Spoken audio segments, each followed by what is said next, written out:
We will hear argument first this morning in case 18956, Google versus Oracle. Mr. Goldstein. Mr. Chief Justice, and may it please the Court, the merger doctrine resolves the copyrightability question in this case. Oracle has a copyright to the computer code in Java SE, but not a patent. That means that the public, not Oracle, has the right to Java SE's functions, and Oracle cannot leverage its copyright to create patent-like rights.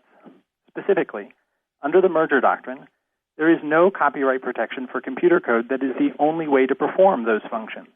Here, Java software developers have the right to use certain commands to create applications for Google's Android smartphone platform. But to work, the commands require Google to reuse an exact set of declarations from Java SE, like a key fits into a lock. Because there are no substitutes, Oracle is impermissibly claiming the exclusive right not merely to what the declarations say, but also to what the declarations do. That is not a copyright, it is a patent right. With respect to fair use, the long-settled practice of reusing software interfaces is critical to modern interoperable computer software. Here, reusing the minimally creative declarations allow the developers to write millions of creative applications that are used by more than 1 billion people. But those policy questions are almost academic because the issue is not whether this court would find fair use. The standard of review asks the much narrower question whether the jury could reasonably find fair use. Oracle now obviously regrets its demand that the jury weigh all the evidence and decide fair use in a general verdict that contains no subsidiary findings. No previous court ever held that only a court may decide fair use. It is so fact-bound that no prior appellate court ever overturned a fair use verdict. This uniquely contested case should not be the first. Today, you will hear 3 lawyers present legal arguments for an hour. In 2016, the jury heard the starkly conflicting testimony of almost 30 witnesses and reviewed roughly 200 exhibits over 2.5 weeks. This case perfectly illustrates, as this court recently reiterated in Georgia versus Public Resource, that fair use, quote, is notoriously fact-sensitive and often cannot be resolved without a trial. Mr. Goldstein, let's say someone copies the headings in your brief, and they copy the organization in your brief, which sections you put first and how you organize them. Would your argument say that that's perfectly fine so long as they write their own text? No, sir. A computer program is entirely different, and in addition, you wouldn't have the issue of the merger doctrine.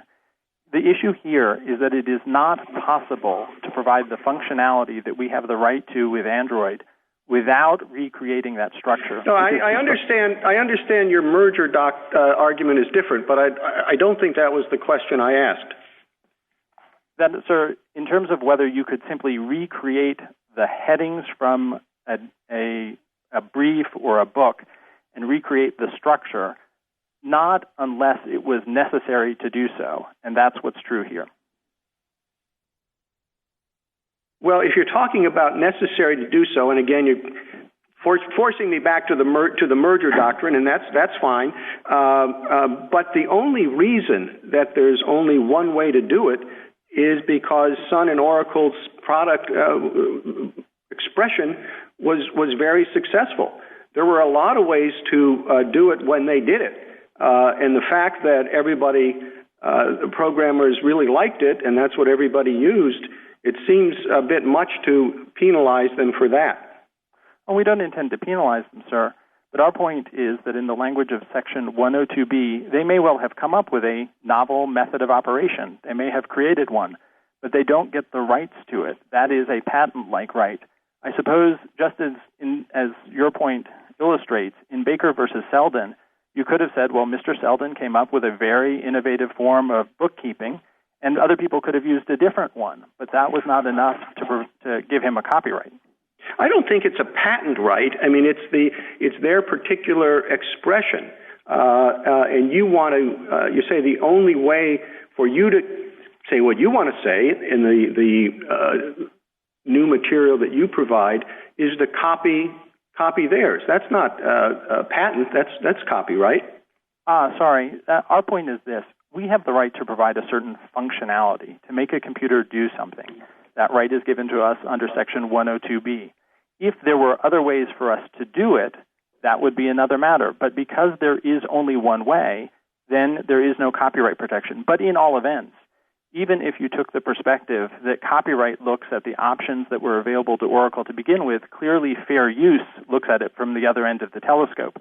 And there was enormous creativity that is unleashed by the ability to reuse the declaration. Well, before you get into fair use, you say that was the only way for you to do it. But, cracking the safe may be the only way to get the money that you want. But that doesn't mean you can do it. I mean, if it's the only way, the way for you to get it is to get a license.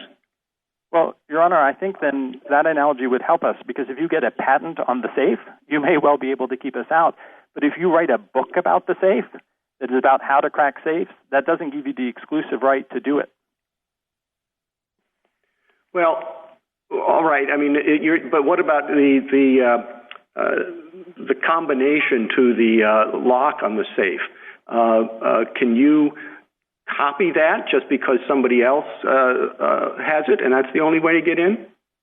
Well, certainly, if you write a book about how to, unlock the combination of something, unlock the combination of a lock, that doesn't give you the exclusive right to the lock. All it does is it shares the knowledge about how to crack safes or open locks. What copyright wants is for people to be able to use that knowledge, and that's what we want here too. The developers. Thank you, counsel. Justice Thomas. Yes, thank you, Mr. Chief Justice. Mr. Goldstein, you seem to rely quite a bit on Section 102. Why don't we rely on Section 101, which is more specific with respect to computer programs? So, Your Honor, Section 101 tells us that Oracle holds a copyright in Java SE as a computer program. Then Section 102B, what it tells us is that, okay, that copyright does not extend to any method of operation in Java SE. And what the merger doctrine tells us, that's called the idea-expression dichotomy. And then what the merger doctrine tells us is that if there is only one way to provide the method of operation of Java SE, you cannot get a copyright on that expression. So our point here is that the method of operation of Java SE is the combination of commands by the developers and the declarations in Java SE.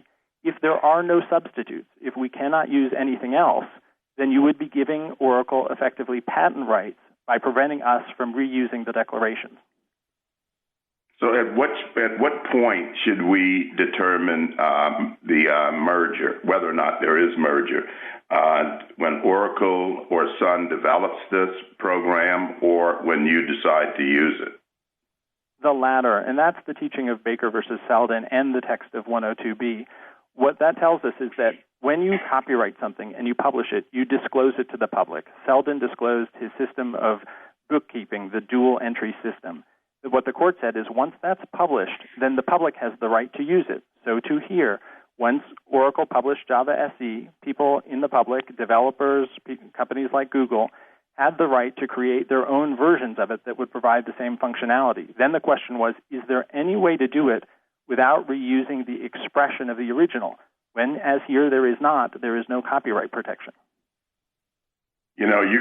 Someone could argue, though, that look, if a team takes your best players, a football team, that the only way that those players could actually perform at a high level is if you give that team your playbook. I don't think anybody would say that is right. Yes, sir. I'm sorry. No, go on. Our point isn't that we can't do it at a high level. Remember, everyone agrees that we have the right as Google to write a computer program that provides all the same functionality as Java SE. And in Android, we wrote new and better versions that were more suitable for use in a modern smartphone. So it's not like we are trying to take someone's fan base or their football players or anything else. Oracle doesn't want a fan base. It effectively wants prisoners. It wants the people who used its work, the developers, only to be able to use it with Java SE. That's not what a copyright gives you. You don't get a fan base with a computer program the way you do with J.K. Rowling's novels. Well, actually, my concern was having to turn over the playbook. But let's go to fair use briefly in the time that I have. How would you distinguish Harper? Harper and Rowe is a case in which the district judge made findings, and this court said when there are established findings, and the court, not a jury, is going to resolve fair use, it can be the appellate court or the district court. Here you have the opposite. You have a general jury verdict. There are no subsidiary findings whatsoever. The jury was asked to, and properly instructed to, weigh all the evidence and the fair use factors.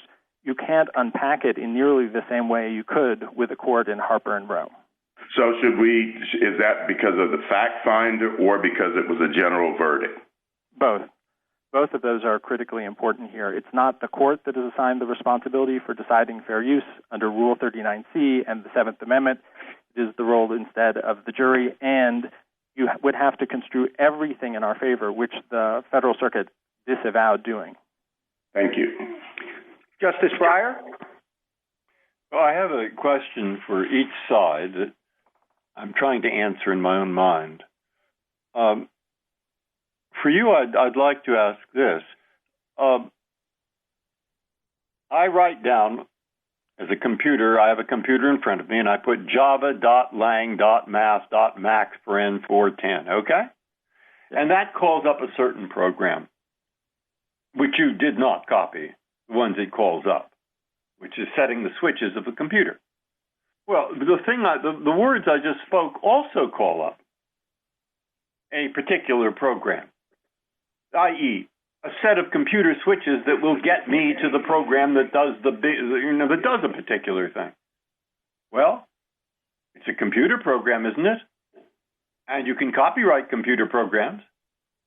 And so, what's the difference between java.lang, etc., which sets switches on the computer, and any other program that sets switches on the computer? That's our point, Your Honor, and that is... I know that's your point. That's why I want you to say it clearly enough so I can understand it, which is pretty tough. Okay. So there are two parts to these shortcut programs. There's what we call the implementing code that actually does the program. It provides the function there. It will produce the larger of two numbers. Oracle agrees that if there's only one way to write that, we can reuse that implementing code.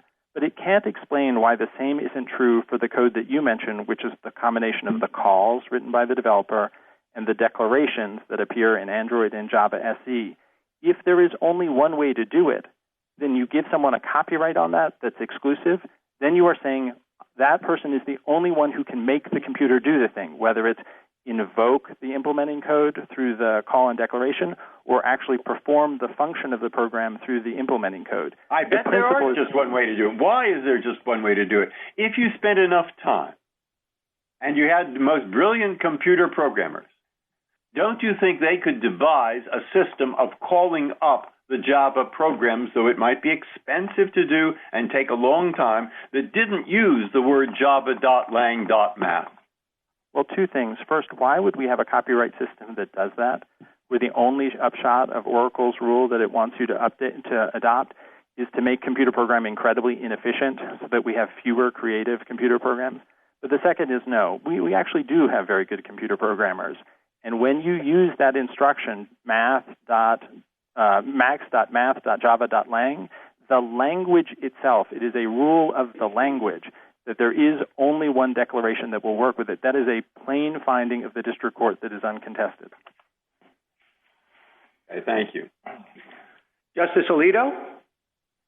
Mr. Goldstein, I'm concerned that under your argument, all computer code is at risk of losing protection under 102B. How do you square your position with Congress's express intent to provide protection for computer codes? So, Your Honor, I think that is a criticism that's been levied at our kind of pure textualist argument about a method of operation, but it is not a criticism, I think, that's fair of our argument about merger, and that is our argument is strictly limited in that sense to circumstances in which the function that is disclosed, that is here, the relationship between the calls and the declarations, can only be written one way. And it's a principle that Oracle concedes, as I mentioned, with respect to the implementing code that actually makes the shortcut programs work, that produces, for example, the larger of two numbers. Well, there have been a lot of questions already about the merger argument, but how do you respond to Oracle's argument that you are arguing in a circle that there is only one way to write a declaring code like Oracle did. Well, that is not what we're trying to do. We are not. Our analysis isn't circular. It is by reference to what the developers are trying to do. The developers, it is conceded, have a right to use the commands that they have learned in Java, including the ones that work with Java SE. When the developers use those commands, we have the right to write a computer that will respond to those commands. We would happily not reuse the Java SE declarations if we could. It is that the language only permits us to use those. You could make the same circularity argument about the merger doctrine for anything in English, because you could say, well, every word in English, if you get that specific, is the only one that has that precise meaning. But we haven't abandoned the merger doctrine. What we have said is if a work discloses something, as Java SE discloses this relationship between calls and declarations, then you have the right to perform that function, unless somebody wants to go and get a patent. All right, let me switch to fair use. What should I do if I think that the purpose and character of the use and the effect on market value here weigh very heavily against you on the fair use issue, that a jury couldn't reasonably find in your favor on those factors? You should recognize, I think, that those factors are continuums. And so if you were to say, well, I do think, notwithstanding the jury verdict, that there was some market effect here, and you have to check the box that there is a market effect. What you have to recognize is that a jury, looking at all the evidence, could reasonably conclude that nonetheless the other fair use factors, including importantly the fact that the original material here, the declarations, is barely creative, and the fact that it unleashed millions of creative computer programs used by 1 billion people, that on the whole, it is not unreasonable for the jury to find fair use, given that it was the jury's responsibility. All right, thank you. Justice Sotomayor? Counsel, I go back to the essence of the questions that I think my colleagues are asking is, how do you differentiate between declaring codes and implementing codes? Because you agree that you couldn't have copied their implementing code, because there are multiple ways of doing that. But you fight the declaring codes because there are multiple ways of declaring as well. Apple has a different way of declaring the same functions. They spent the billions of dollars necessary. Presumably you could have. And yet you spend so much time in your brief convincing me that implementing and declaring codes go together in this hand. They merge. How do we draw the line? You don't. It is actually Oracle that is trying to draw the distinction that you say is not recognized by the statute or common sense. The legal principle that you can reuse computer code that can only be written one way applies to both declaring code and implementing code. Oracle concedes that if the implementing code could only be written one way, we could reuse it. It cannot explain why it is that given that the declaring code will not function if it's written another way, we cannot reuse that. They are trying to draw that line. With respect to Apple, it is true that Apple didn't reuse the Java SE declarations because it wasn't using Java. It did reuse other declarations, as the amicus briefs say. That's like saying merger doesn't apply to something in English. May I stop you right there? That's the nub of the problem, which is what gives you the right to use their original work? How do you define method of operations so that there's a clean line between that and when you have to create new code, like in implementing code? Sure. So Section 102B, what it tells you is that you can't get a copyright in the functionality of a computer code. And there are so many things listed in Section 102B, like method of operation, because Congress wanted to be encompassing. You get to copyright none of the functionality.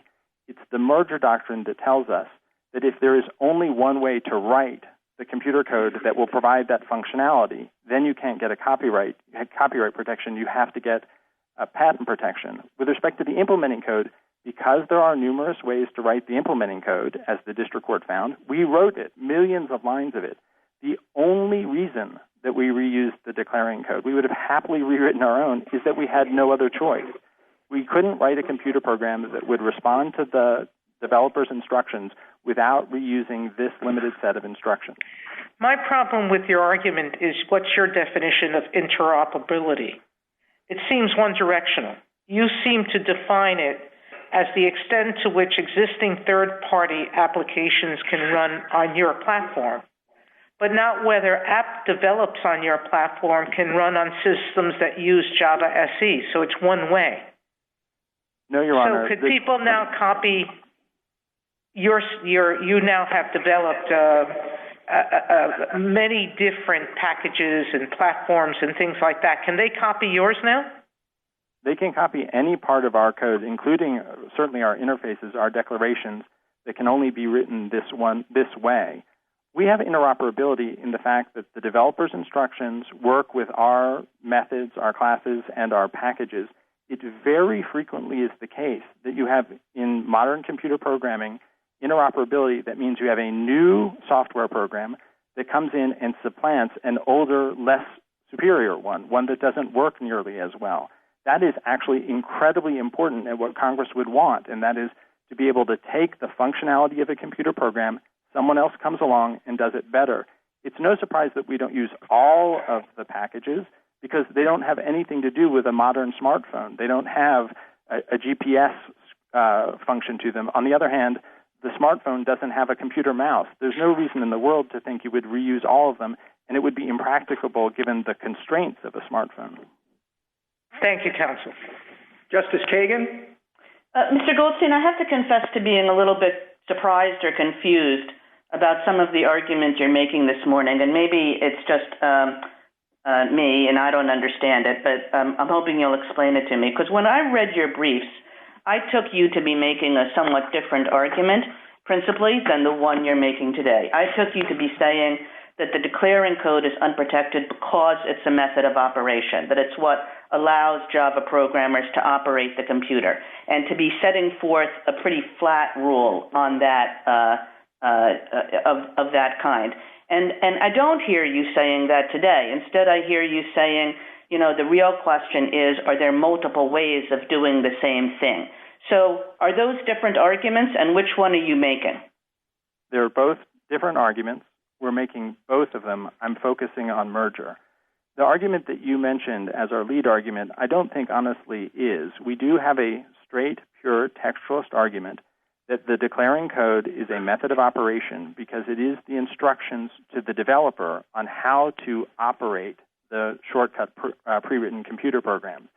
Today, I have focused on the argument that if you disagree with that, and you believe that Section 102B instead embodies only the idea-expression dichotomy, then you apply the merger doctrine and you say, okay, 102B says that you can't copyright all the ways of having the method of operation of Java SE. And my point is that's what they're trying to do here. The district court found. And when you say, excuse me, sorry, Mr. Goldstein, but if that's your test that you're focusing on today, is that essentially the test that comes out of the Second Circuit Altai case? Is there any difference between what you are saying today and what Altai says, which is essentially that we have to figure out how to separate out the expressive elements of something? Well, the Second Circuit does have the abstraction filtration test, and an element of that test is that you take out the elements that are not subject to copyright protection, and merger fits in there, and that is one of the reasons that an element of a computer program would not receive copyright protection is the fact that it merges, that it's the only available form of expression. So it fits within the Second Circuit framework. It just doesn't supplant it. And if I could go back to something that I think the Chief Justice was asking about, I mean, suppose I'm sitting in a mathematics class and the professor says, do a proof of something or other. And, you know, it turns out that 20 people in this mathematics class actually come up with more than one proof, and some are better than others. You know, some are elegant and some are less elegant. So there are more than one ways of proving whatever proposition there is. How do we deal with that? And I would think that that's pretty analogous to the situation here, that there are more than one way, and Oracle happened to come up with a particularly elegant one. It just depends, Your Honor, on what the it is. A computer program works in a very technical and specific way, and that is someone, here the developer, will type something into the computer. That person will put in particular information. And the question is, how is it that you are going to write a computer program that recognizes what they're going to say and responds appropriately? And if you say that you can get a copyright over the only computer code that will that will understand the proof, right? If there's only one computer program that will look at students' proofs and understand them, if you give someone a copyright on that, you've given them a patent on it because no one else can make a computer do that particular thing. And Section 102B is extremely granular. It doesn't ask the big picture question, could you generally find the larger of two numbers or prove something? It gets way down into the details. You cannot get copyright protection with respect to any method of operation. This is plainly the method of operating Java SE. Thank you, Mr. Goldstein. Justice Gorsuch? Good morning, Mr. Goldstein. If I understand the conversation so far, you are moving past rather rapidly the primary argument in your brief that the code just simply isn't copyrightable. And I think that's probably a wise move given the fact that 101 says computer programs, including statements or instructions, in order to bring about a certain result may be copyrighted. I mean, we might not think otherwise that it should be, but there it is. And normally the specific instruction there in 101 would govern the more general idea-expression dichotomy in 102.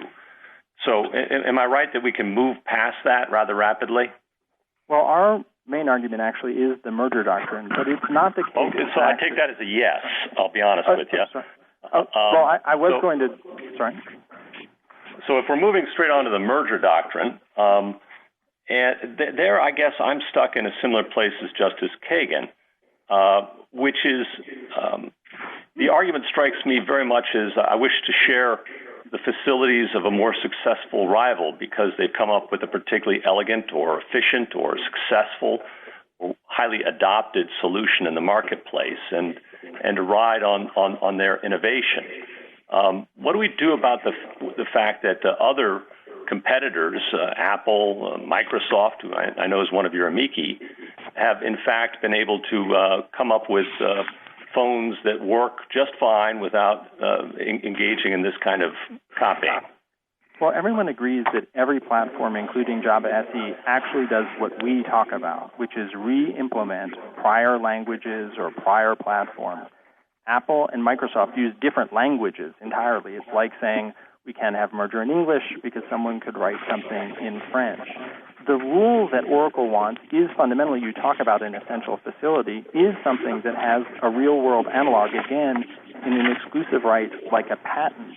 What Congress said is that you can have the exclusive right to the words on the page, the actual computer code, but not to what the computer does. Isn't it pretty difficult to say that this is an essential facility type problem when others have managed to innovate their way around it? If this was antitrust law and an essential facility test, then perhaps. But Section 102B tells us is that you can't have an exclusive right to inessential facilities. It doesn't say you can get a copyright with respect to a method of operation so long as it's really unimportant or a system that's easy to work around. That, but if we're worried about ideas and expressions merging, and others have been able to accomplish the task without reliance on what you might claim to be the essential facility, where do we stand? We're misunderstanding then what the task is. If the task is at a high level of generality, as you say, an idea of just being able to create a phone, fair enough. But that is not the test. The test is look at the actual copyrighted work and find its methods of operation. Inside there, in Java SE, you will find this relationship between the declarations and the developer's commands. That is something, a function in a computer program that you cannot get a copyright with. In any event, you would still look to the jury's fair use verdict, I think, very, very, very plainly, given that the jury heard all of these debates about the relationship between Java SE and Android and concluded, on the whole, as was its responsibility, that this was a fair use. Thank you. Justice Kavanaugh? Thank you, Mr. Chief Justice, and good morning, Mr. Goldstein. To the extent you're still making the method of operation argument, the other side and the Solicitor General say that declaring code is a method of operation only in the same sense that computer programs as a whole are methods of operation, and that therefore your method of operation argument would swallow the protection for computer programs. Your response to that? Is that declaring code does something very distinct in computer code, and that is it tells, and this is Oracle's own point, it is unique in that it tells the outside developer what to do. The developer looks at the declaring code and then knows how to operate the shortcut pre-written programs. That is, it tells someone else how to operate the computer program. That is absolutely unlike any other code. Okay. On your merger argument, one concern that has been raised already is the timing issue. Another concern that I want you to respond to is that it seems to define the relevant idea in terms of what you copy. You're not allowed to copy a song just because it's the only way to express that song. Why is that principle not at play here? Because we're not defining merger self-reflectively. We are not saying, I want to copy these declarations because I like these declarations. We're saying I have to reuse these declarations because I'm trying to respond to commands from other people. The developers are writing something in Justice Breyer's hypothetical, Max, Math, Java.lang. Again, not very creative, inspired by the declarations. And when they do write that, I have to be able to write a computer program. And Oracle concedes I can write a computer program that does those things. So it is, in the sense of Baker versus Selden, teaches that if you have a copyrighted work and it shows the public how to do something, then the public can do it. And if they can only do it through using part of the copyrighted work, that part does not get copyright protection. One of the points in some of the amicus briefs, and I want to compliment the briefing of the parties and all the amicus briefs, which have been enormously helpful, of the 83 computer scientists, is that the sky will fall, in essence, if we rule against you in this case, threaten significant disruption. One question I had about that, though, is the Federal Circuit ruled in 2014. This court denied cert in 2015 on the first issue. I'm not aware that the sky has fallen in the last 5 or 6 years with that ruling on the books. I know it's different if we rule here, but can you respond to that? Absolutely. After the copyrightability ruling, it was entirely open that we would prevail on fair use, and we did. We won the fair use trial, and that went up to the Federal Circuit. And when the Federal Circuit did rule against us, then the court granted cert. I would not gainsay the representations of not only the country's leading computer scientists, but the software industry itself, because the premise is not in dispute. Interfaces have been reused for decades. It has always been the understanding that this purely functional, non-creative code that is essentially the glue that keeps computer programs together could be reused, and it would upend that world to rule the other way. Thank you. Mr. Goldstein, would you like to take a minute to wrap up?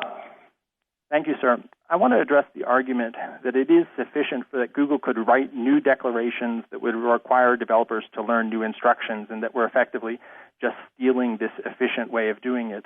The sole effect of Oracle's rule would be to make the creation of innovative computer programs less efficient. That would turn the Copyright Act on its head. If anything, the declarations so lack creativity that they deserve the least copyright protection. There's no practical or textual basis for that theory. Connecting the developer's commands is essential to the methods, without which they're worthless. By claiming the exclusive right to the declaration's function, Oracle is inevitably asserting, as I said, a patent right in order to insulate itself from competition.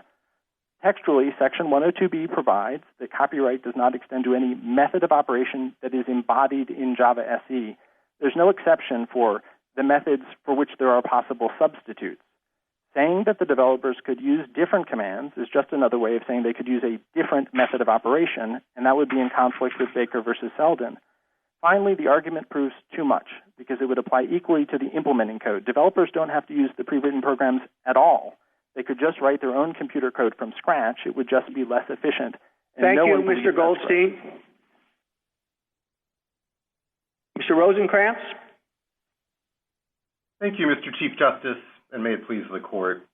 Google's whole argument this morning is code is different. Now, a few basic legal principles and concessions control the outcome of this case. Legal principle 1, Congress defined literary work to include software and granted copyright protection as long as the code is original. Google conceded Oracle's code is original. That's the end of the question. Google asks this court to carve out declaring code, but Congress rejected the very carve-out in multiple ways, including in its definition of computer program, and by not including Google's carve-out among the limitations in Section 117. Legal principle 2, this court held in Harper and in Stewart that a superseding use is always unfair as a matter of law. No court has found fair use or upheld a fair use verdict where a copyist copied so much valuable expression into a competing commercial sequel to mean the same thing and serve the same purpose as the original. Google conceded the purpose and the meaning are the same. That's the end of question 2. No one else thought that innovating required copying Sun's code without a license. As Justice Alito notes, Apple and Microsoft did not copy to create their competing platforms. Neither did others who wrote competing platforms in the Java language. There was and still is a huge market for declaring code. Other major companies like IBM and SAP were paying a lot of money to license just the Sun declaring code, precisely because it was creative, and throughout this litigation, Google never denied this. If this court holds that a jury may conclude that copying declaring code is fair, it will encourage copying, create legal uncertainty, and decimate the business model which a lot of companies depend on, undermining the very incentives copyright was designed to promote. Mr. Rosenkranz, let's say you want to open a restaurant. You've got a great new chef. He's got great new dishes. And you say, well, we've got to figure out what the menu should look like. You know, of course, you're going to have, appetizers first, then entrees, and then desserts. Now, you shouldn't have to worry about whether that organization is copyrighted. And I think Mr. Goldstein is saying that that's what's going on here. Every restaurant organizes its menu that way, and you don't want to discourage people from opening it because they're going to have to spend their own time trying to figure out what the menu should look like. Why isn't that exactly what Google is saying here? Well, Your Honor, this will be a constant theme, I think. It's like there's an app for that. There's a doctrine for that, too, actually. First, for the menu, there's sine faire. If it's a standard way of doing things, it is not protected. Or it's unoriginal by your own description. What we've got here is very different. It's not a menu just saying, here are apps and here are dinner plates with standard descriptions that everyone uses of those apps and dinner plates. We filled the blanks in 30,000 times over, and each item had its own description that no one else was using. Well, you say that they did have a choice. In other words, your work did not leave them with no option. Well, what choice did they have without having to spend billions of dollars, which would be wasteful and impede the development of the high-tech business? Oh, my goodness, Your Honor. So without spending the billions of dollars, Microsoft and Apple both spent billions of dollars creating their competing platform. That's exactly what the Copyright Act requires. The Copyright Act does not give Google a pass just because it would be expensive to recreate our expression. Well, Mr. Goldstein says the most efficient, the best way to do it, the way to keep programmers doing new things rather than old things is to use Java. Right, Your Honor, in no other context would it be appropriate to be asking whether there's either unprotected, whether the work is unprotected or whether there's fair use by saying that the audience has learned the words by heart? I mean, if someone wanted to write a book that reproduced the 11,000 best lines of Seinfeld, they couldn't do it by claiming, but we had to do it because those are the lines that everyone knows. Thank you, counsel. Thank you, Justice Thomas. Yes, thank you, Mr. Chief Justice. Mr. Rosenkranz, in your brief, you seem to be arguing for more than the declaring code. If I'm right there, do we need to decide more than that? No, Your Honor. All this court has to decide is whether the declaring code, for purposes of copyrightability, whether the declaring code was original. It was. And for purposes of fair use, whether it was fair to copy the declaring code. Our point, I think, that you're noting in the brief is the point that several justices made this morning. You can't distinguish declaring code from implementing code, certainly not in the way that Congress defined the code. There's no principal distinction, and no distinction that courts are capable of drawing. As Justice Breyer noted, code is code. Declaring and implementing code both consist of, quote, words, numbers, or other numerical symbols within the definition of literary work. Both operate a computer. Mr. Goldstein says that his rule is what Congress would have wanted, but Congress rejected the exact line that Google proposed when it defined computer programs in Section 101 as code to be used, quote, directly or indirectly to bring about a result. You argue that, you seem to argue in any case that Google's use was not transformative because the use of declaring code operates in Android the same way it operates in Java. What would, in your way of thinking, transformative look like in the context of computer code? Well, Your Honor, in the context of computer code, the Ninth Circuit in both Sega and Sony versus Connectix gave a great example of transformative use. The code was never incorporated into a competing product. Instead, it was used to study, to figure out how the machine worked, and that was a transformative use. In order to preserve the author's statutory right to create derivative works, this court has held that transformative use must alter the original work's expression, meaning, or message. Google did not do that. It conceived that every line of code it copied serves the same purpose and communicates the same thing. And adapting our code for the supposedly new smartphone environment does not change the meaning and is no more transformative than adapting a short story into a movie. What Google did is the epitome of commercial superseding use. What Campbell describes as, quote, using a work to get attention or to avoid the drudgery of working up something fresh. Thank you, counsel. Justice Breyer? All right. Please assume with me the following. Assume that what you read, the computer programs which do something, after all, are copyrightable. But then it says methods of operation are not, whether they're computer programs or not. The problem for us is this more like Baker v. Selden, where they said the accounting is not, it's a method of operation, or is it more like an ordinary computer program? All right, now, what I got out of reading through this, very good briefing, is, look, Java's people divided the universe of tasks, of which they are billions, in a certain way.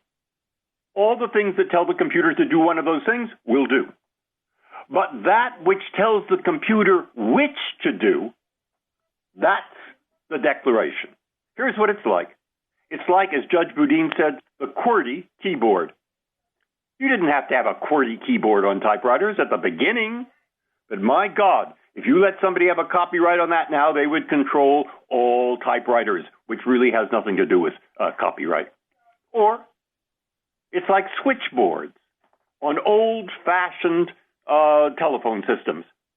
You could have done it 1,000 ways, but once you did it, all those operators across the world learned that system, and you don't want to give a copyright holder a monopoly of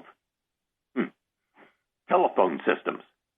Or it's like, to use the Chief Justice's example, a chef who figures out brilliant ways of mixing spices and then putting the spices for this and that in a certain order on a shelf, and then he writes something that tells you which shelf to go to and which shelf to pick out and which spice to pick out for which dish.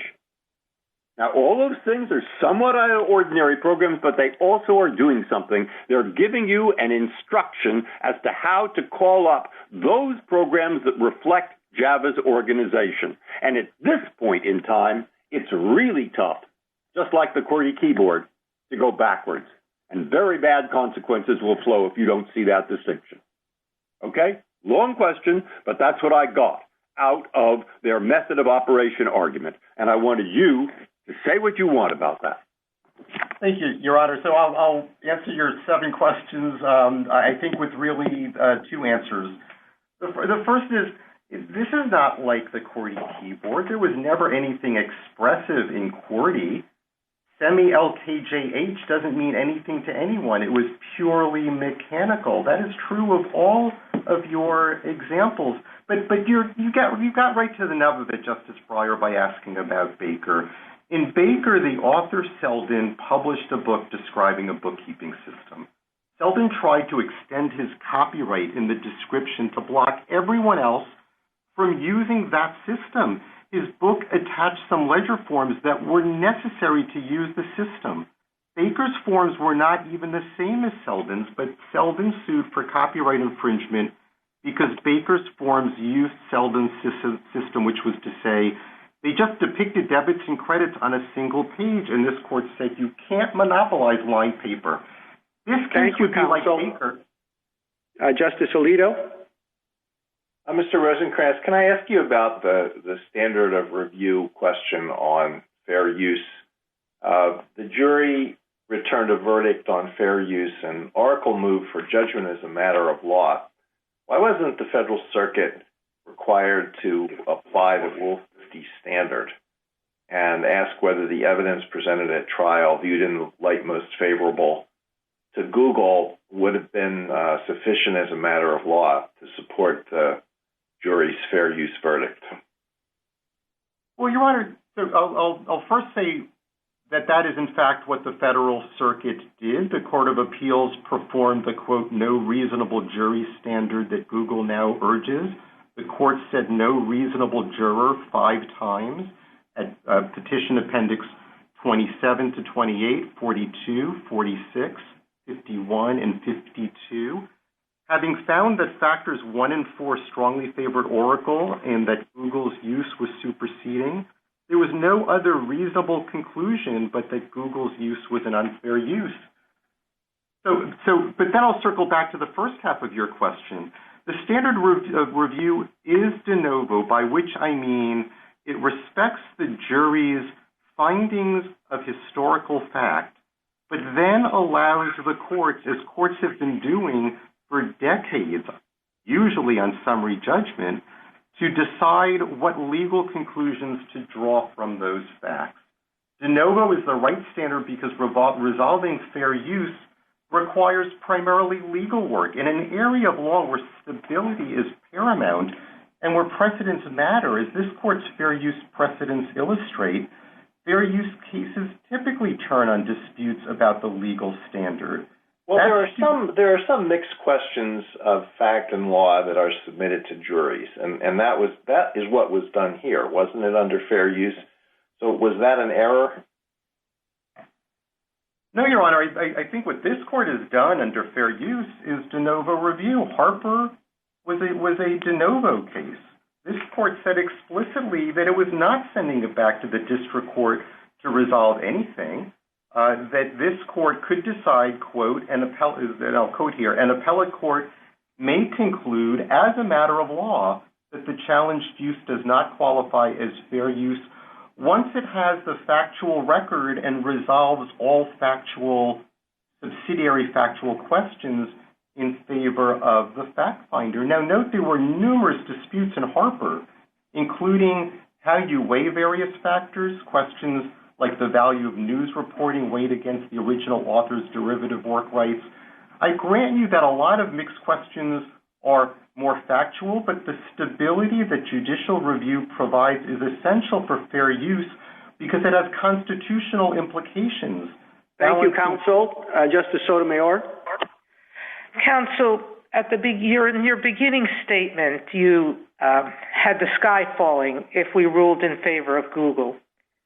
The problem with that argument for me is that it seems that since 1992, and Justice Kagan mentioned the case, the Second Circuit case, a Ninth Circuit case, an 11th Circuit case, a First Circuit case, that a basic principle has developed in the case law up until the Federal Circuit's decision. I know there was a Third Circuit decision earlier on in the 1980s. The other circuits moved away from that. They and the entire computer world have not tried to analogize computer codes to other methods of expression because it's too generous. They've looked at its functions, and they've said the API, the application programming interface of which the declaring code is a part, is not copyrightable.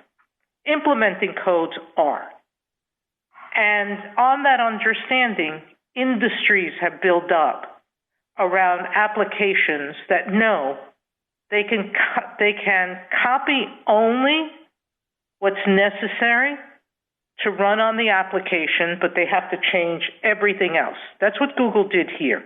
That's why it took less than 1% of the Java code.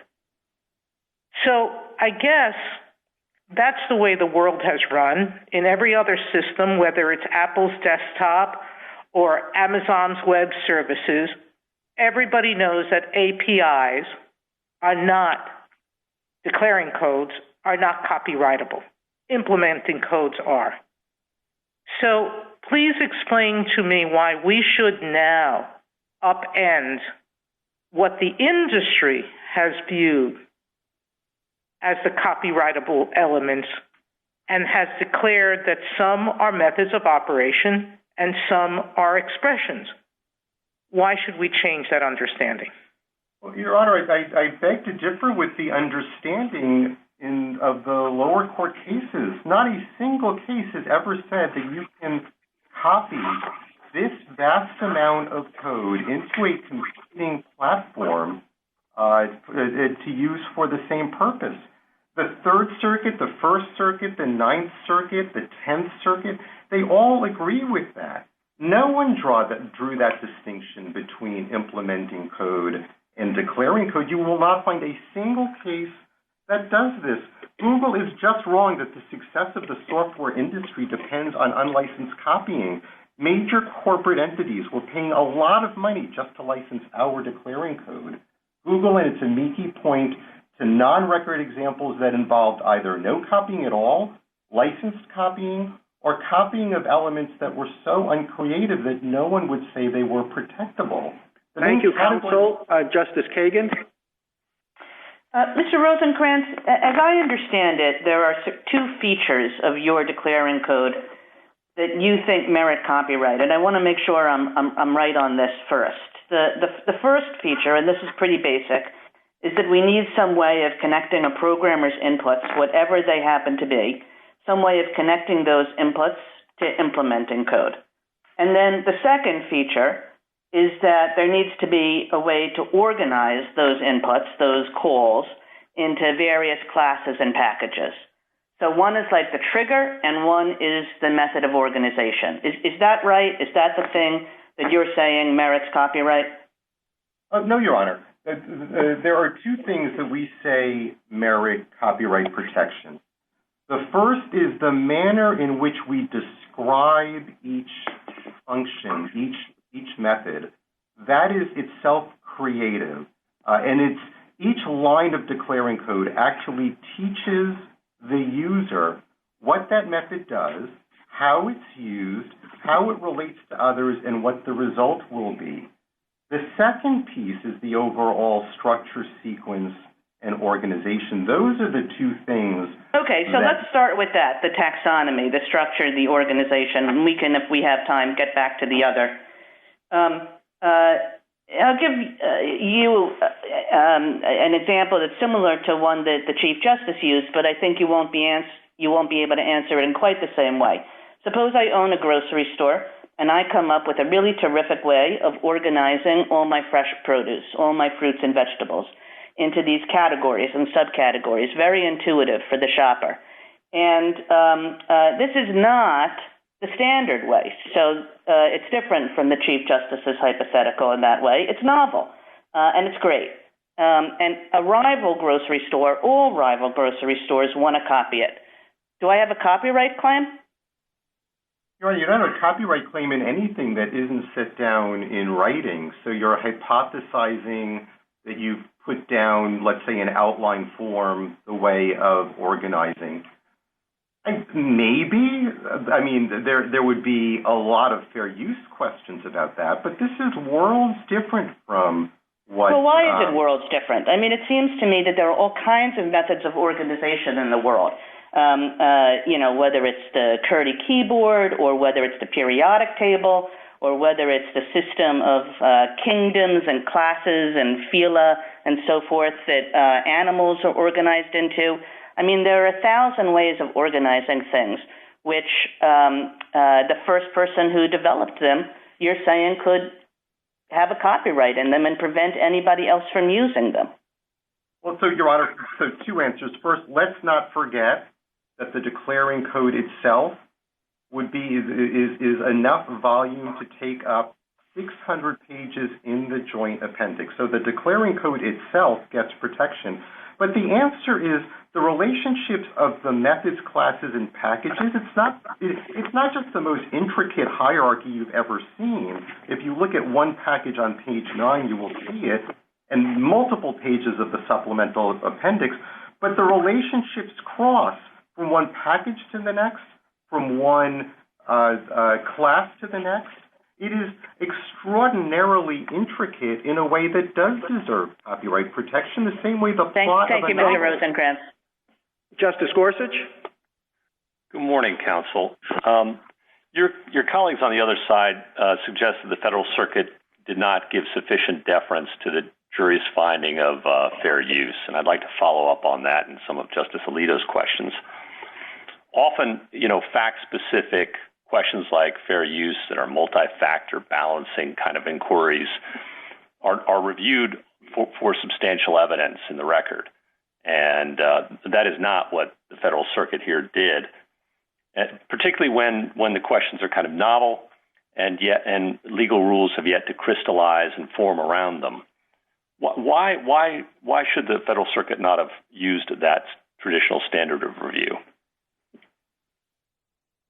Well, Your Honor, so my first answer is the same as the answer to Justice Gorsuch. It actually did when it was conducting its analysis at those page numbers that I mentioned. Then I'm sorry to interrupt, but let's just suppose that's not how I read the Federal Circuit's decision. Let's suppose I agree with you.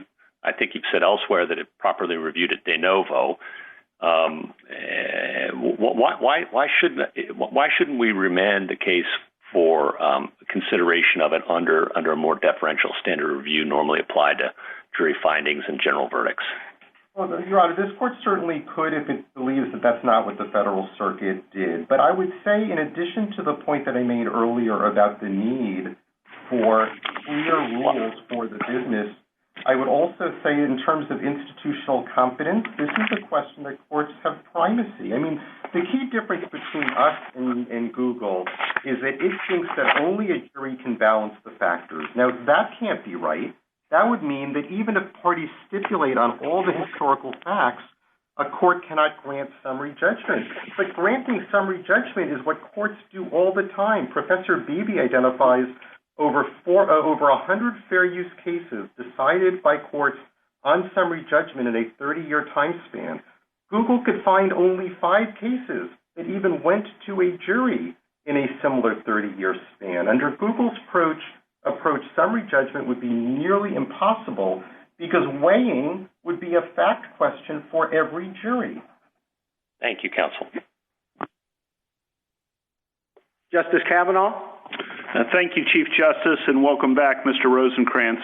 I just want you to follow up on two of my colleagues' questions. First, any more you want to say about Justice Breyer's QWERTY keyboard question, and second, Justice Sotomayor's question about settled expectations and I would add the 83 computer scientists' concern about threatening significant disruption. If you could just follow up on those two, and I have no further questions after that. Thank you, Justice Kavanaugh. Yes, let me just finish the answer on Baker. I was saying that this case would be like Baker if we were trying to block others from using their own package class method structure to organize their own pre-written programs. But Sun wrote its own specific layout and filled in the blanks 30,000 times over. We seek to protect only that fully realized expression, and others are free to write and organize their own pre-written programs however they see fit, as long as they don't copy ours. And to answer the second half about settled expectations, I mean, we've heard dire predictions from Google about the future of software innovation, but two different administrations would not be supporting us if our position were a threat to innovation. The software industry rose to world dominance since the 1980s because of copyright protection, not unlicensed copying. And as you pointed out earlier, Justice Kavanaugh, the sky hasn't fallen. In 6 years since the Court of Appeals' first decision, have brought new bursts of innovation and interoperability. In that time frame, we've seen the explosion of interoperability: cloud computing, 5G, machine learning, and autonomous vehicles. I can tell you two things that will kill software innovation. The first is change the rules under which the industry has thrived for 40 years and substitute a rule that what is fair to copy is whatever a jury decides as a matter of public policy. And the second is take away the incentive to write original code. Thank you, counsel. You want to take a minute to wrap up? Yes, Mr. Chief Justice, thank you. Let me just say two things. The first is that ruling for Google will decimate the incentive to create high-quality, user-facing declaring code that the amici on both sides insist is essential for the industry to survive. That will hurt app developers and the industry in the long run, because who will invest the excruciating time it takes to refine code from the passable to the masterful if all of it can be stolen? Big companies are paying lots of money right now to license declaring code. No, Justice Sotomayor, it is simply not true that they're all paying for nothing because it's all unprotected. The whole market, that whole market, will be gone with the stroke of a pen. Congress passed the Copyright Act to further the long-term incentive to create, not short-term expedience to copy. Ruling for Google will also destabilize copyright law. Our rule protects original code. It's a simple rule. It comports with traditional copyright principles. Google's rule that code can be copied whenever necessary for a user to bring about a result is poorly defined and will doom courts and the industry to decades of uncertainty. Thank you, counsel. This court should affirm. Mr. Stewart? Thank you, Mr. Chief Justice, and may it please the court. In the mid-1970s, Congress established the National Commission to study problems related to copyright law and computer code. And in 1978, the commission issued its report, which is known as the CON2 report. It recommended that computer code continue to be eligible for copyright protection. And the central justification it gave was that computer code is much more expensive to draft than it is to copy, and consequently, if potential authors of computer code knew that their works could be freely copied, there would be a pronounced disincentive to creation. And of course, it's the preservation of those economic incentives to create that is the core justification for having copyright protection in the first place. Here, Google's core argument is that once the app developers have learned the calls, it would be inefficient to make them learn new calls in order to invoke new declarations. But in a wide variety of circumstances, once a work has been created, if you focus exclusively on that work, it will often seem more efficient to allow indiscriminate copying. Part of the analysis, Mr. Stewart, you represent the United States, of course, and we're told that if we agree with Oracle, we'll ruin the tech industry in the United States. Why is that not true? Why is that not true? If you think it is. I give 3 or 4 reasons. The first has been explored already, that the Federal Circuit issued its copyrightability opinion in 2014, and we haven't seen deleterious effects from that. The second is that the briefs talk about the practice of copying interfaces or APIs, but those terms are very vague and potentially expansive. And a lot of things that might be called interfaces would be segments of code that are so short that they don't exhibit necessary creativity, segments of code that are necessary to preserve interoperability. It may be that in particular circumstances, particular interfaces can be copied without authorization, but that's not a basis for a general rule. And the third thing is there's a prevalent practice of licensed copying of declarations, and often that is done through what is called open source licensing. One way it can be done is that the copyright holder can simply announce to the world, you are free to copy this code as long as you comply with the following conditions. Thank you, Mr. Stewart. Justice Thomas? Thank you, Chief Justice. Mr. Stewart, a couple of quick questions. One, do you think the Federal Circuit applied the proper review standard? We do, and we agree that the Rule 50 standard applies. Could any reasonable jury have reached this verdict? But in litigation, it's obviously very common that there can be disputed questions both of fact and of law. And even when the questions of law are close and reasonable judges could disagree, the district court is supposed to say, what is the right answer to those legal questions? And so when we ask, could a reasonable jury have found fair use here, we should be asking, could a reasonable jury, applying an accurate version of the law, have found fair use? And so we assume that the jury made the factual findings that are most favorable to Google, but then we ask, what is the right answer? Was this transformative? And I think that's the way that the Federal Circuit did it. The Federal Circuit said, we'll assume the version of the facts that is most in Google's favor, but then we will determine as a matter of law whether this is transformative. And that's the way that the court did it in Harper and Rowe.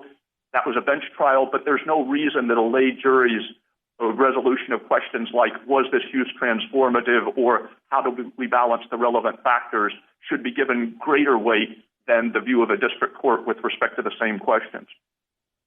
The one final question, the Congress is, in the fair use analysis, Congress has provided 4 factors, and we've said that those were non-exhaustive. Can you think of anything else that should be added in that analysis?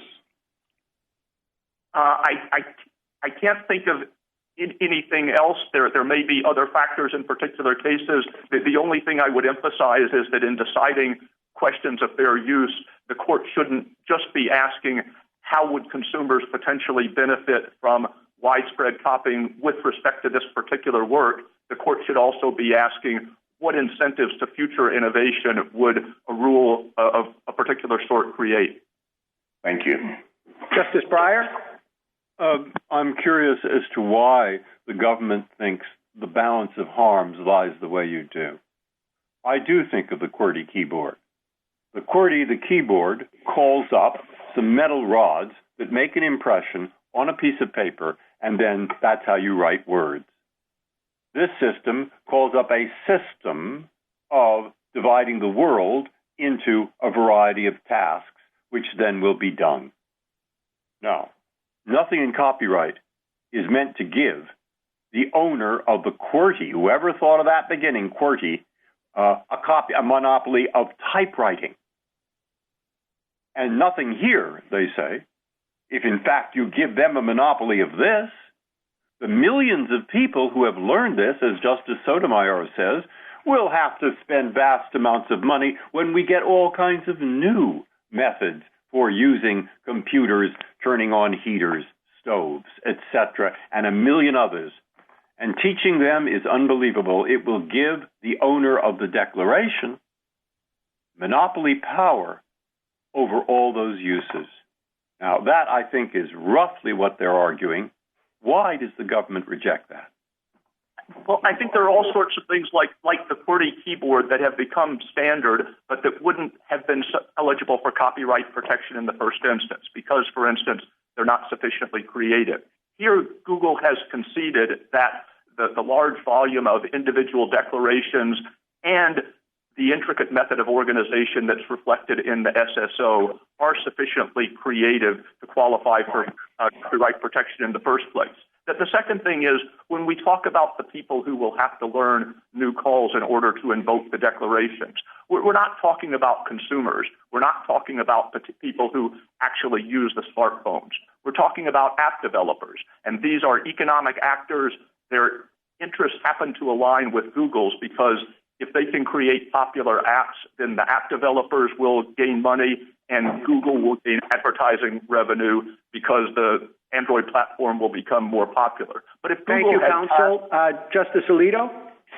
Well, my question for the government is essentially the one the Chief Justice asked, and there's been some elaboration on it. And obviously, there's this argument that the sky is going to fall if we do not rule for Google. So, unless do you have anything you want to add on that point?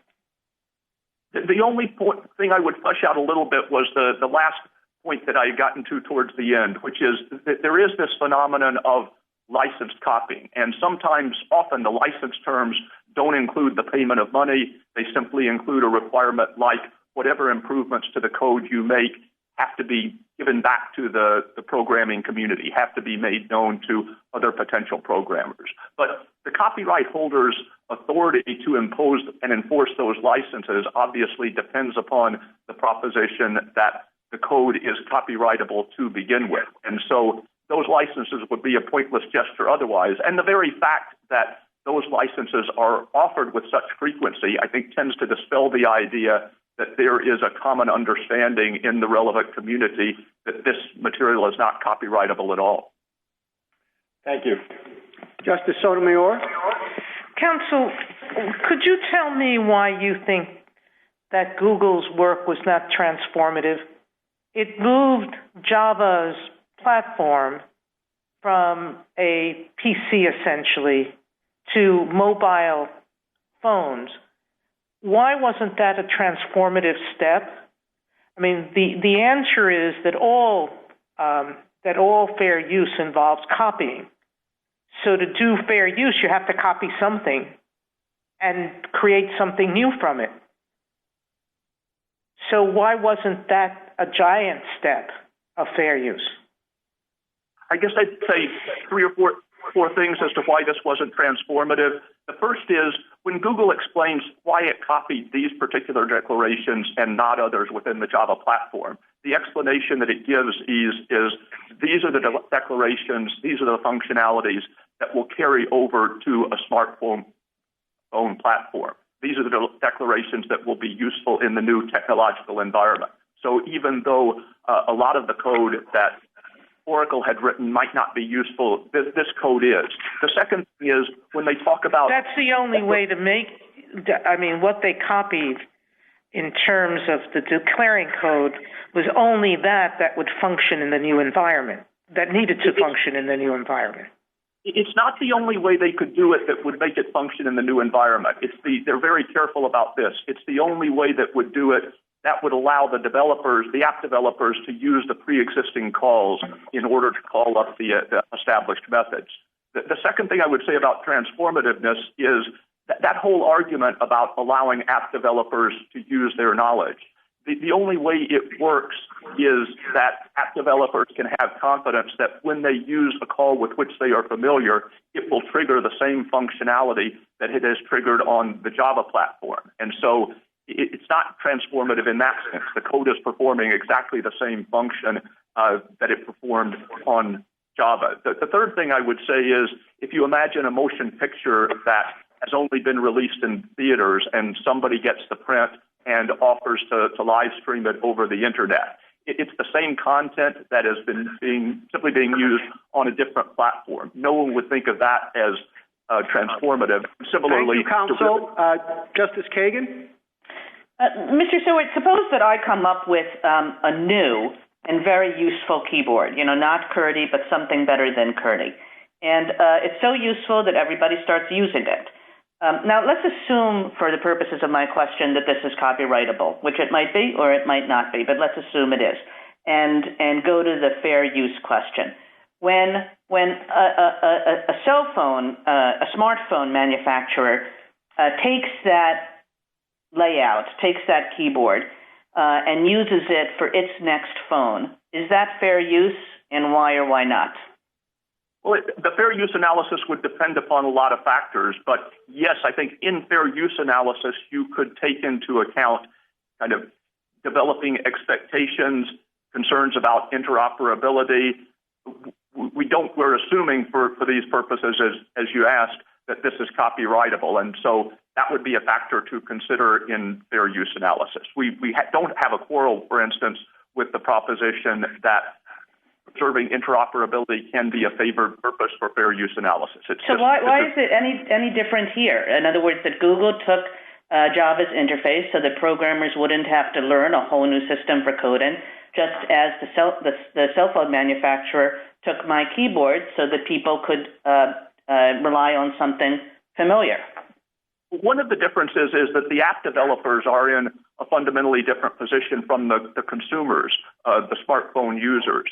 And if Google had tasked its own employees with creating new apps so that the Google platform, the Android platform, would become more popular to consumers, nobody would think that the desire to make it easier on those employees by not requiring them to learn new calls would be a basis for finding fair use. As the court said in Campbell, that's just a paradigmatic example of copying in order to avoid the drudgery of working up something new. And the analysis shouldn't be different simply because the app developers are independent economic actors whose interests happen to align with Google's rather than Google employees.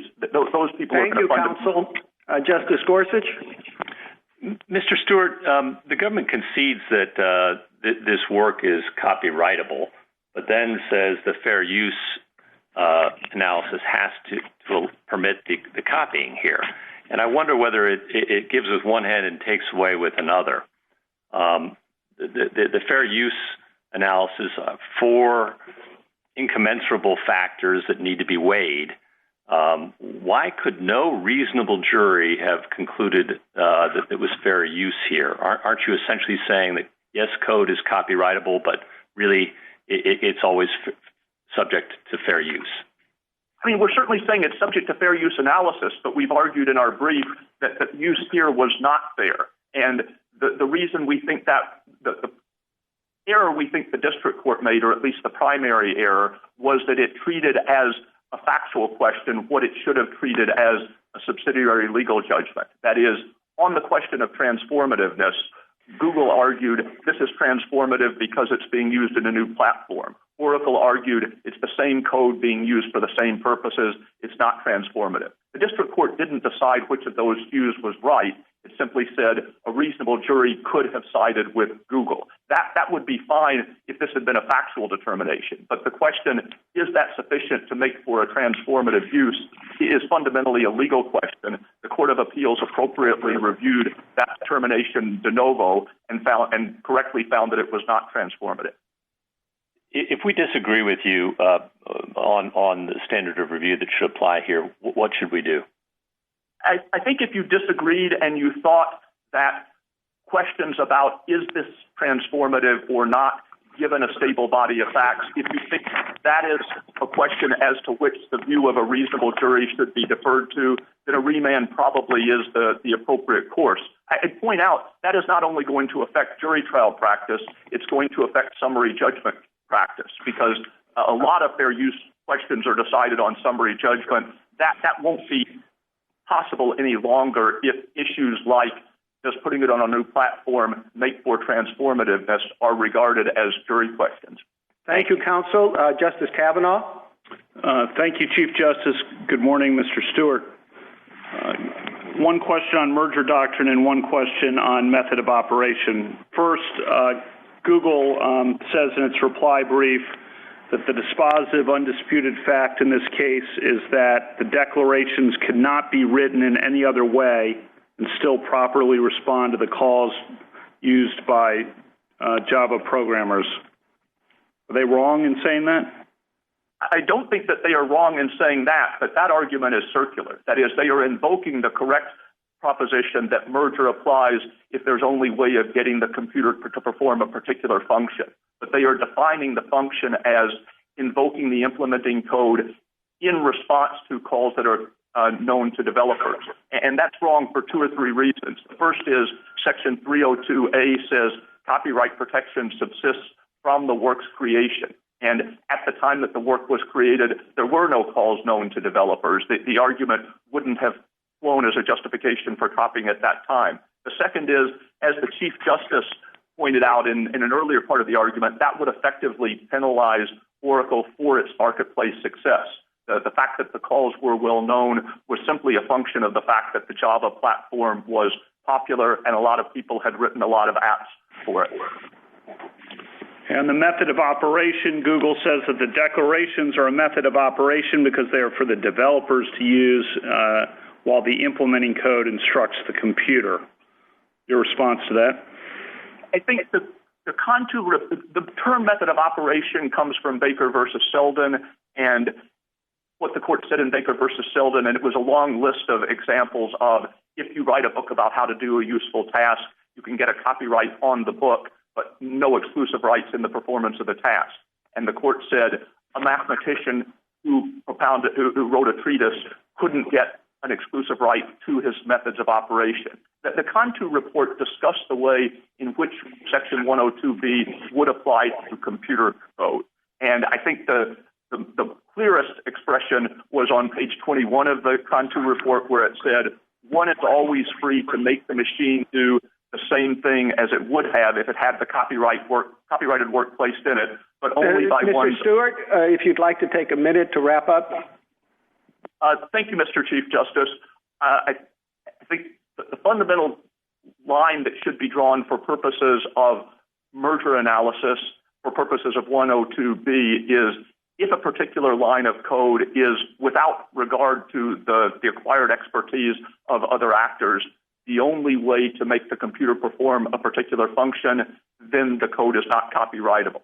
Here, it's really undisputed that Google could have written new declarations and they could have been used to invoke the relevant methods so long as the developers were willing to learn new calls. And that is analyzing the case that way gives appropriate weight to the copyright policy of creating adequate incentives for the creation of new works of authorship. Thank you, Mr. Chief Justice. Thank you. Mr. Goldstein, to even out the time a little bit here, I think we'll go through another round of questioning for you, if that's all right. Thank you, Mr. Chief Justice. Okay, I guess I'll start. I wonder if you had any further response to Mr. Stewart's representation about the effects of the case on the technology market if we rule in favor of Oracle. Yes, Mr. Chief Justice. I don't think that Mr. Stewart is accurately reflecting how the industry operates. You have briefs from the country's leading computer scientists and the software industry that say that the non-licensed re-implementation of interfaces is widespread. That's the concern about decimating how the industry operates. But I would pay very close attention to the wisdom of what he says when he says categorical rules in this area are bad in response to, example, your question about how would this play out with other kinds of interfaces. And Justice Kagan's restaurant hypothetical, he says there are lots of factors involved. That's why deferring to the jury's fair use verdict, which is extremely fact-bound about the record in this case, is a perfectly appropriate and sensible way to resolve the case. And I wonder if you wanted to take a bit more time to respond further to my question about why your merger argument doesn't make Sun and Oracle a victim of its own success. Mr. Rosencrantz mentioned that several tech companies did, in fact, find a way to develop their programs without relying on the Java coding.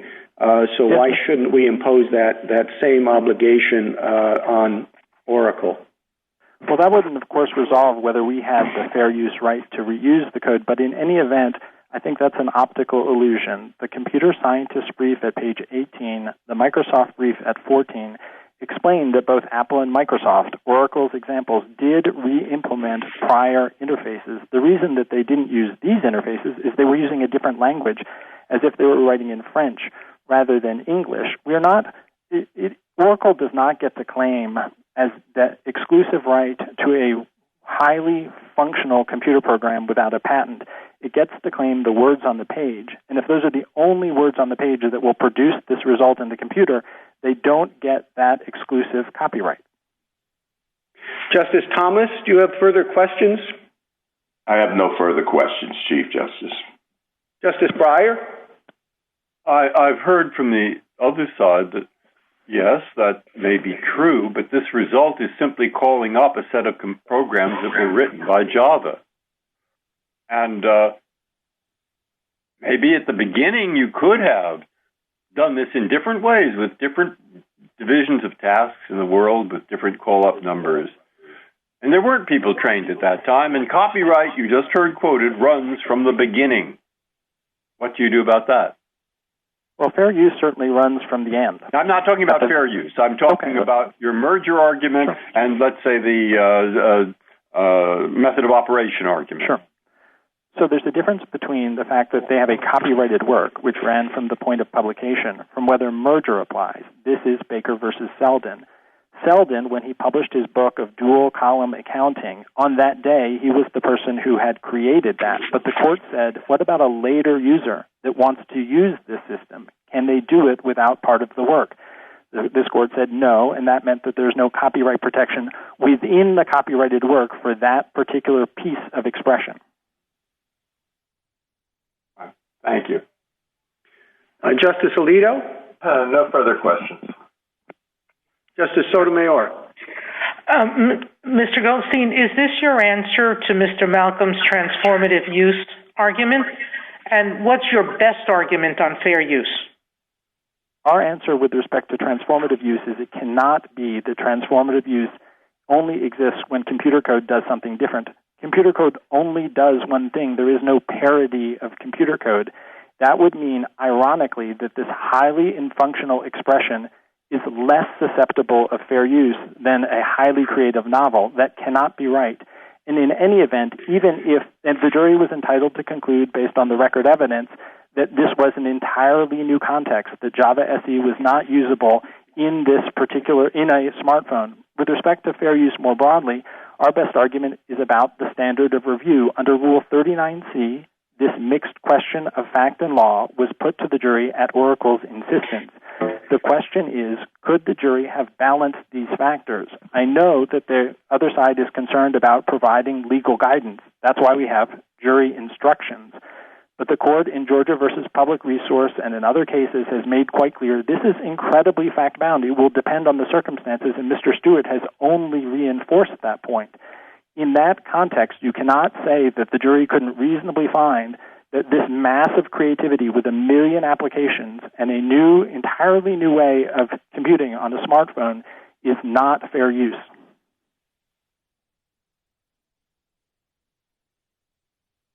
Thank you, counsel. Justice Kagan. I'm wondering, Mr. Goldstein, whether the first part of the answer that you gave to Justice Sotomayor, whether that suggests that transformative use isn't the right question here, although it is in other contexts. I mean, as I understand it, you're using this for the exact same purpose. It's just that the purpose, to make sure that users are dealing with a familiar interface, is one that should favor fair use. So is that right? Is the transformative use question really a mismatch in this context? As articulated by Oracle, it is. Call it what you will. The statute doesn't say transformative. It asks about the nature of the use. What we're doing here is using an interface, which is connective tissue between computer programs. It is at the most barely creative. Even the Federal Circuit acknowledged that's the only inference that's possible from the jury verdict. And then you ask, well, what comes of it? What is the nature of this use? Are we using on a desktop computer anymore? No, we're using it in an entirely different environment, and there was extensive evidence before the jury. The nature of the use here is quite significantly different from the original use. I think that's the statutory question. And, of course, the jury's question was balancing that and all the other factors. Is it fair use? Thank you, Mr. Goldstein. Justice Gorsuch? Briefly, just to follow up on that, Justice Sotomayor's question, Mr. Stewart argued that if we were to uphold the jury verdict or send it back on fair use, that we would be negatively impacting summary judgment practice, and that most district courts take these questions up as a matter of law at summary judgment.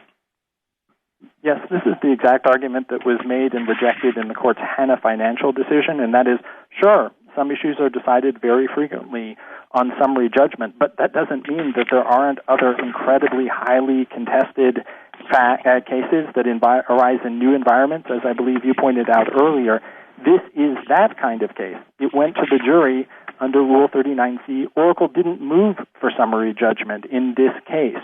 When you have such a case, the fact that others are resolved on summary judgment isn't a license to just throw out the actual standard of review that applies. Courts have had no problem reaching summary judgment where it's appropriate because generally there you don't have anything like a factual fight. Did Android supplant Java SE in the marketplace? How is it that they were technically different? Classical fair use cases are things like parodies or news reporting in which we have established legal rules. Mr. Stewart is cautioning you against writing an opinion that articulates categorical rules, and I don't understand how he wants to do that and adopt a categorical rule against the reuse here. Thank you. Justice Kavanaugh? Thank you. Mr. Stewart, you responded to my question quoting page 7 of your reply brief about the merger doctrine, and I wanted to see if you had anything further you wanted to add on the merger doctrine to help us understand that. Sure. So Mr. Stewart's answer is effectively we're asking the wrong question. He agrees with the district court's factual findings that the only way to respond to these developers' calls is with these instructions. That's a very important point. His point is, well, so what? The developers can write other calls. That is a way of saying that we can use a different method of operation. It also is nonsensical as a matter of copyright law. Why would Congress want a rule that says, okay, these developers are extremely familiar with these commands. They're used to write creative computer programs. Let's just make it as inefficient as possible for them. That's not trying to create a fan base for Oracle. It's trying to create a set of prisoners. They want to lock the developers only into using Java SE. That is not a right that you can get from copyright or that Congress would want to confer. All right. Thank you, Mr. Goldstein. Mr. Goldstein, you've got 3 minutes left if you want to shift to rebuttal. Thank you, Mr. Chief Justice. I do want to focus on the question of fair use and the fair use jury verdict because I do think that Mr. Stewart's argument that categorical rules are inappropriate, his point that different kinds of interfaces might call for different kinds of results, as might different kinds of uses, is the exact reason why the Rule 50 standard should be applied with such vigor here, because the jury heard testimony on a variety of points that Mr. Rosenkranz is just attempting to deny and assert the opposite as a factual matter. I don't think there is actual debate about the expectations of the industry, and they have nothing to do with licensed reuse of interfaces. There's a widespread consensus in the industry and among computer scientists that this has been the practice. So what do you do if you are asked to adopt a categorical rule that all those people say will upend the industry's expectations and how it's operated? I think what you realize is that, of course, the jury's fair use verdict was reasonable here. It is ultimately in fair use an inquiry, would this be a reasonable application of copyright, or would it on net reduce expression? Here you have minimally creative declarations, and they are being invoked to block the publication of millions of programs on an innovative smartphone platform. Now, I do think that there was no traction to Mr. Rosenkranz and Mr. Stewart's argument that the Federal Circuit had correctly applied the right standard of review when, at page 24A of the petition appendix, they say the ultimate question of fair use will be decided de novo. At page 53A, they say, well, they will decide it as a matter of law, and the same at page 54A. The Federal Circuit made the point. They deemed the jury verdict advisory and said, well, we'll take it from here. That is not appropriate. Under Rule 39C, Oracle made a choice to litigate this case in a particular way. It is impossible to unpack the supposed factual findings that they are relying on. And I just want to point out how many times Mr. Rosenkranz is contradicting the jury evidence. The evidence at trial, for example, JA 56, is the former CEO of Oracle saying that the APIs were never licensed or sold separately from the language, in contrast to his just base assertion that IBM was paying for it. Mr. Rosenkranz says that Android supplanted and superseded Java SE. Page JA 255, the market harm expert says expressly, Android has not superseded Java SE. They say that the declarations were so important to developers using Oracle's product, but at JA 125, again, the former CEO says, the strategy, which has been the strategy long before I joined Sun, was that we agree on the APIs, these declarations, we share them, and then we compete on implementations. The evidence at the trial is certainly sufficient easily to reasonably conclude that there was fair use. Thank you very much. Thank you, Mr. Goldstein. Mr. Rosenkranz, Mr. Stewart, thank you. The case is submitted.